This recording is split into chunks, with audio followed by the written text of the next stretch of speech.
আসসালামু আলাইকুম বন্ধুরা, তোমরা সবাই কেমন আছো? আমি ভালো আছি। আমি আর মেয়ে গেছিলাম বহরমপুর মেলাতে। তো বহরমপুর মেলার টিকিট মূল্য ছিল 15 টাকা, আগের বছরে ছিল 10 টাকা, তো 5 টাকা বেড়েছে। তো প্রথমে ঢুকতেই এই ক্রাচারের দোকানটা দেখলাম, তো ভীষণ ভালো লাগছিল। কিছুক্ষণ হেঁটে যাওয়ার পর এই যে ঢাকাই জামদানি দোকানটা চোখে পড়লো। তো শাড়িগুলো দেখে ভীষণ ভালো লাগছিল। প্রতিটা শাড়ি ছিল খুবই সুন্দর, কালারগুলোও ভীষণ ভালো ছিল। তো এই যে সামনে যে সাদা কালারের শাড়িটা আছে, এটা আমার খুব পছন্দ হয়েছিল। দাম জিজ্ঞেস করলাম, ওনারা বললেন 4,500 টাকা। আর এই যে ল্যাভেন্ডার কালারের এই জামদানিটার তো আমি পুরো প্রেমে পড়ে গেছিলাম, এত সুন্দর লাগছিল। তো শাড়ি দেখার পর মেয়ে কান্নাকাটি যে আমাকে কিছু চাপাতে হবে আগে, তারপর তুমি তোমার কাজ করবে।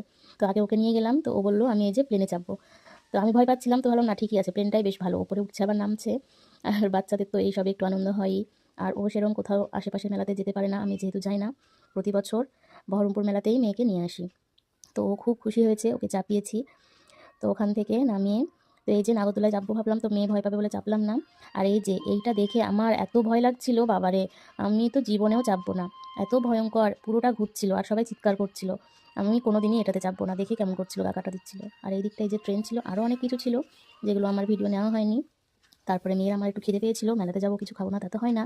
তো এখান থেকে 1 প্লেট নিয়েছিলাম ঘুগনি, আর নিয়েছিলাম 1 প্লেট পাপড়ি চাট। তো ঘুগনিটা একটু ঝাল ছিল, আর পাপড়ি চাটটা দারুণ ছিল। তো আমি আর মেয়ে মিলে পাপড়ি চাটটা খেলাম, ঘুগনিটা বেশি খেতে পারিনি। তারপরে মেয়ে বলল যে মা আমি মোমো খাবো, আর ও যেখানেই যাবে মোমোটা ওকে খেতেই হবে, ওর এতটাই পছন্দের। তো এখানে অনেক রকম ফ্লেভার ছিল, তো ওর জন্য আমি প্লেন মোমোটাই নিয়েছিলাম। অন্যগুলো যদি ঝাল হয়, ও আবার ঝাল একদমই খেতে পারে না। তো এই যে 1 প্লেট মোমো নিয়ে নিয়েছি। আর ও এই যে ওকে খাইয়ে দিলাম, দেওয়ার পর এই সাইডে এই বাটি থালা এইসবের দোকানটা ছিল। তো ফিক্সড প্রাইস, তো আমার অনেকটাই বেশি লাগলো দামগুলো। আর মেলাতে জিনিসের একটু দাম বেশিই হয়। তো দেখলাম ঘুরে ঘুরে, আর আমার সব থেকে আকর্ষণীয় লাগে এই যে কাপ প্লেটের দোকানগুলো দেখলে, এত সুন্দর লাগে দেখতে। তো এখান থেকেও অনেকগুলি কাপ কিনেছি। তো সেগুলো লাস্টে আপনাদেরকে দেখাবো কী কী কিনেছি।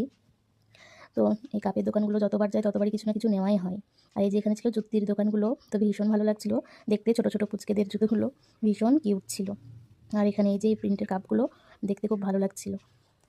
আর তারপরে এইখানটায় ইয়াররিং, যেখানে মেয়েরা আটকে যায়, খুবই ভালো ভালো কানের দুলগুলো ছিল, 30 টাকা 40 টাকা, এখানে খুব একটা দাম বেশি ছিল না। তো সবগুলোই ওরকমই দামের মধ্যে ছিল, কয়েকটা যেগুলো গর্জে সেগুলো একটু দাম বেশি ছিল। আর ফিঙ্গার রিং যেগুলো ছিল ওগুলোও বেশ ভালো, 40 টাকাতে, বেশ এগুলো সস্তাতেই ছিল এইখানটায়। তো আমিও বেশ কয়েকটা ইয়াররিং নিয়ে নিয়েছি, পছন্দ হয়ে গেছিলো। আর এই পাশটায় ছিল চুড়ি, চুড়িগুলো দেখতেও খুব ভালো লাগছিল। তো সব থেকে কালারফুল ছিল এই যে ক্রাচারগুলো, এত সুন্দর সুন্দর কালার, আর ভীষণ ভালো লাগছিল দেখতে। আর এই জুয়েলারিগুলো কী জুয়েলারি আমি জানি না, বেশ অনেকটাই দাম দেখলাম।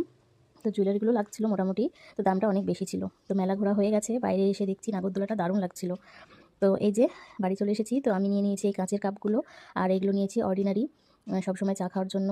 আর এই যে এই দুটো ক্লিপ নিয়েছি 50 টাকায়, আর ওই পাথরের ক্লিপ